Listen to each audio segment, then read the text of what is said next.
सतनाम श्री वाहिगुरु साहिब जियो।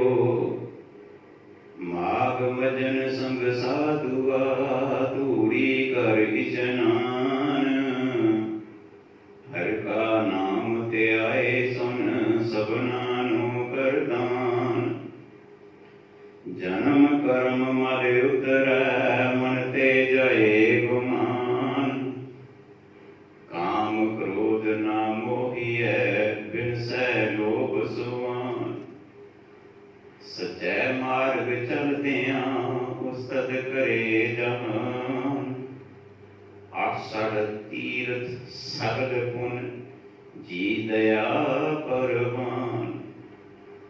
जिसनो देवै दया कर सोई पुरख सुजान। जिना मिलिया प्रभ अपना नानक तिन कुर्बान। माघ सुचे से काढ़िए जिन पूरा गुर मेहरबान। माघ सुचे से काढ़िए जिन पूरा गुर मेहरबान। गुरु सवारे सत्संगी जनों, वाहिगुरु जी का खालसा वाहिगुरु जी की फतेह।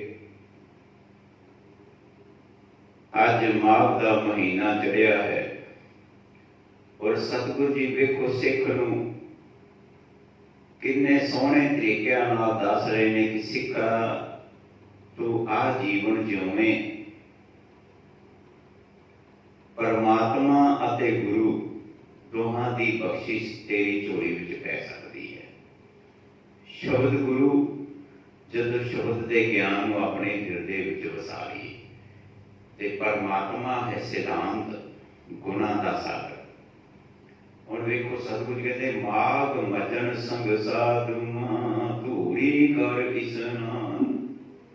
अज सानूं ये पता लग जाएगा धूड़ी की है। धूड़ी माघ के महीने विच मजन इशनान की है।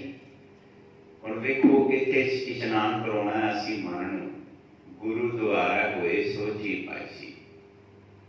भाव माघ के महीने का इशनान केड़ा है? संग साधु।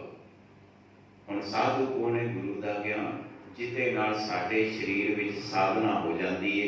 साडा शरीर चंगे कर्म करा जाता है। ज्ञान इंद्रे काम इंद्रे सारे चंगे पासे तुर पैंदे ने पर ज्ञान नूं सुन के ज्ञान नूं समझ के।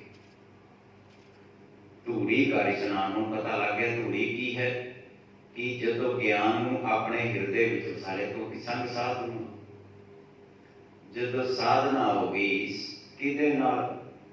धूड़ी का मतलब है अपनी मत का त्याग कर देना ते गुरु के ज्ञान नूं अपने हिरदे विच वसालना। यह मन का इशनान जे। क्यों? नाल ही देखो अगली पंक्ति कहते हर का नाम ध्याए सुन। हरि का परमात्मा का नाम एक वचन है। भाव परमात्मा ने एक मर्यादा बख्शी है इंसान नूं। वो मर्यादा है मनुखता। ते सतगुरु जी के नाम ध्याए सुन। उस मर्यादा नूं ध्यान विच रख ते मर्यादा नूं हमेशा सुनन। सुनन का मतलब की है कि उस मर्यादा दे विच जीवन जिउणा सबना नूं कर दान। उन्हें देखो दान इत्थे है बख्शिश। ये सारियां नूं बख्शिश मिल सकती है।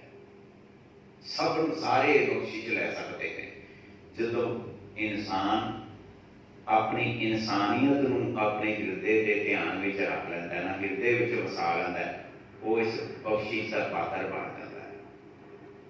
जन्म कर्म मारे उतरै मन ते जाए गुमान। देखो कहते जन्म जीवन दे विच कर्म साडे कीते हुए कर्म मल उतरै माड़ी सोच खत्म हो जाती है कर्मां दे विच।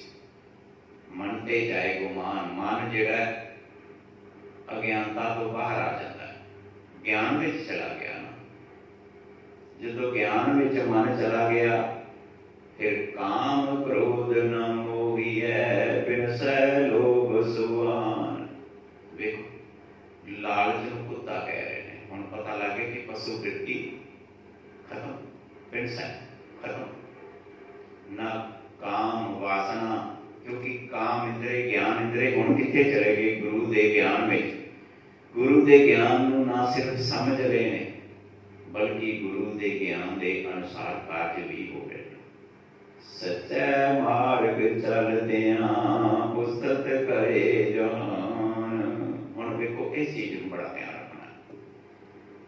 सच्चे जदों असी ज्ञान के मार्ग से चल पैंदे हां, जो गुरु जी सानू ज्ञान बख्शते हैं, उस ज्ञान के अनुसार असी जीवन जिउना शुरू कर देंगे ना, तो अपने मन के खेड़े संसार के विच रहिंदियां मन का खेड़ा नहीं होता। आत्मक जीवन उच्चा उठिया रहिंदा इंसान का। इंसान अपने आत्मक जीवन विच सब तो उच्चा उठिया रहिंदा। ते नाल ही वेखो अगली पंक्ति विच सतगुरु जी ने बड़ा गूढ़ा ज्ञान दिता, कहते 68 तीरथ सगल पुन जी दया परवान। लो जी, क्योंकि हिंदू धर्म में लिखा 68 तीर्थ, 68 तीर्थों का इशनान करना चाहिए जी। तीर्थ करो, जाके मत्थे टेको तो तुहानू बड़ा वड्डा पुण्य मिलेगा। पर मेरे सतगुरु जी कहते हैं जी दया परवान, क्योंकि तोल धर्म दया का भूत गुरबाणी ने साडा फैसला कर दिता है सिख नूं कि धर्मी मनुख है जिसके अंदर दया है।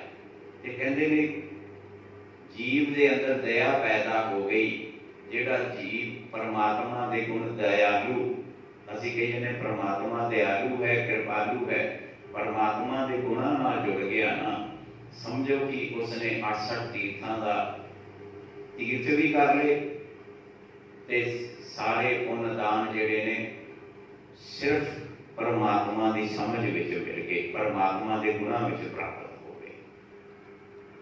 जिसनों देवै दया कर सोई पुरख सुजान, वो परमात्मा का अंश बन गया।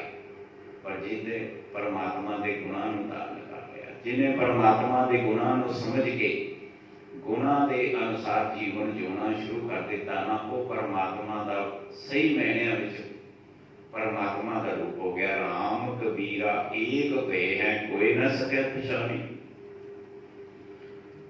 जिन मिलया प्रभ अपना नानक तिन कुर्बान। देखो नानक साहब जी की सोच कहते जिन्होंने परमात्मा के सिद्धांत में मेल कर लिया ना अपना, क्योंकि साडा अपनी मनुष्यता है।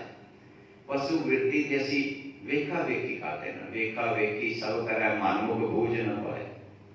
तो सतगुरु जी अज के इस महीने राही सिख नूं समझा रहे हैं कि सिखा परमात्मा के सिद्धांत नूं समझ, अपनी मनुष्यता नूं ध्यान विच रख ते ओहदे लई की है कुर्बान, अपनी अज्ञानता नूं छड्ड दे, अपनी अज्ञानता का त्याग कर दे, गुरु के ज्ञान को अपने जीवन का अंश बना। क्योंकि लास्ट पंक्ति विच फैसला भी दे दिता है, माग सुचे से काटिए जिन पूरा गुर मेहरबान।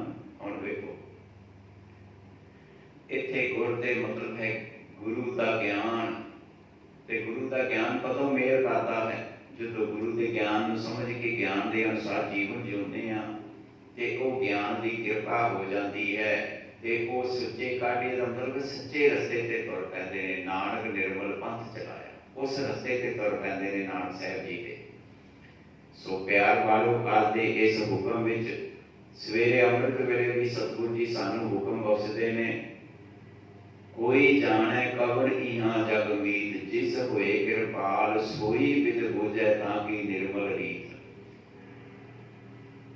कि कोई विरला ते है ना, वो विरलियां विचों हुण असीं ये देखना कि असीं भी वो विरलियां विच आउण दी कोशिश कर रहे हैं भी साडे संसार दे विच इस सही मैने च मित्र की है, जिहड़ा इस चीज़ नूं समझ गया ना ते वो है गुरु का ज्ञान। ते सतगुरु जी कहते ने ताकि निर्मल रीत, निर्मल रीत का मतलब है उसके हर कर्म जिहड़े निर्मल हो जाते हैं, विषय विकारां तो रहत हो जाते हैं, कोई माड़ी सोच नहीं, कोई माड़ा ख्याल नहीं। जो मन दे विच माड़ा ख्याल नहीं, क्योंकि मन दे विचों प्रगट होया कोई भी ख्याल एक काम इंद्रिय ते ज्ञान इंद्रिय वो कार्य करते हैं जो मन विच प्रगट होता है। और जो मन विच प्रगट हो गया गुरु का ज्ञान, ते फिर सारे काम इंद्रे ज्ञान इंद्रे निर्मल रीत सीधे रस्ते ते तुर पे मनुष्यता वाले पासे तुर पे। सो आज के महीने विच सतगुरु जी हर एक सिख नूं सिक्ख्या बसरे ने सिखा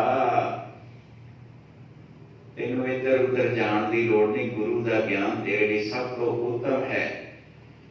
तू गुरुद्वारे आके गुरबाणी नूं खुद पढ़ नहीं सकता, गुरबाणी नूं सुन ते उस दे भाव अर्थां नूं समझ पुछ। ज्ञानी सिंघां दी ड्यूटी इसे लगी हुई है, उन्हां नूं पुछ ते जो ज्ञान दे विच जीवन सानूं प्राप्त होंदा जीवन जिउं के देखिए प्यार वालिओ, आनंद ही आनंद है। भुलां चुकां दी खिमा। वाहिगुरू जी का खालसा, वाहिगुरू जी की फतेह।